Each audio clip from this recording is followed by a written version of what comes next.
Good afternoon. Chairman Pomeroy, Chairman McDermott, members of the subcommittee, I thank you very much for the privilege to be here and appear before you this afternoon and provide testimony on issues that we think are critically important to the adjudicatory system at SSA and of course to the American people.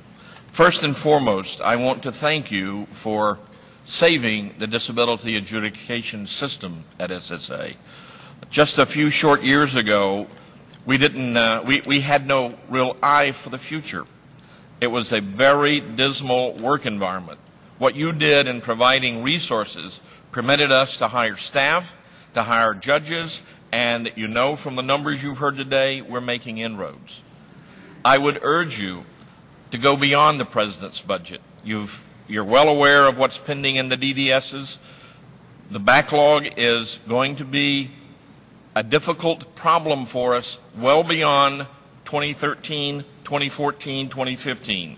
We need your support now. Had we had your support 6 years ago, 7 years ago, we would not be in this shape today. Unfortunately, it was a different administration at a different time, and I thank you for what you've done.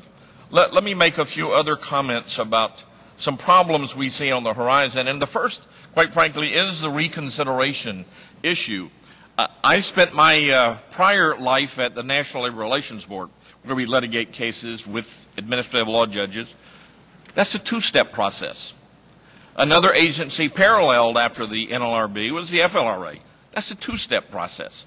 I know of no regulatory agency that has a four-step process before you get to court. We have a four-step process here. That does not serve the American people. It is not fair to make them wait 9 more months for a reconsideration level when they could get to a hearing more quickly. And quite frankly, the cases that are paid at that reconsideration level, I can assure you, many of them would be paid early on when they get to the hearing office, because they would be the ones our senior attorneys are reviewing for on-the-record decisions. Reconsideration is not only bad to reinstitute, it should be abolished everywhere. It does not serve the American people. There are a couple other matters I want to touch on just briefly. We have concerns, too, about some of the issues raised by the Inspector General, and that is, in essence, it's referred to as first in, first out, but the rotational requirement of cases upon assignment.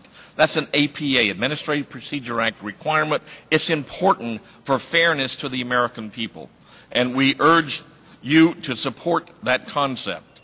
A couple of other quick items I want to mention is that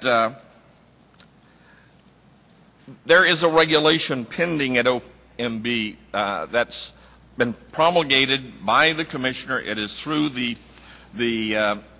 notice and comment period.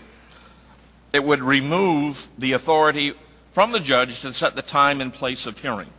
Coupled with a central scheduling system, this is disaster for due process. It's disaster for the American people. And I say that because it is only the judge that can look at that file, 400-page file, and make some intelligent decision about what else needs to be done before a hearing is scheduled.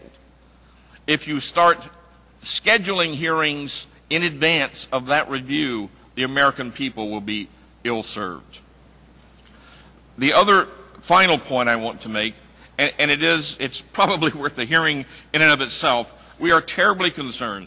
Many of our judges, because of the pressure and because they care about the American people, they want to get the job done, but the pressure to do large numbers, they're being forced to cut corners. Cutting corners means, from their testimony, they're not reviewing all the evidence. They don't have time to review all the evidence. If you think our cases, $250,000 apiece, if you miss 3 or 4 a month with 1,500 judges, you're talking $1.5 trillion of erroneous decisions. We need the money. We need more judges. Nothing wrong with goals. We very much believe that they're appropriate, but there is a finite number. that judges can do and do accurately. These are complex cases. With that, I want to thank you, and of course I will submit to any questions that you may have.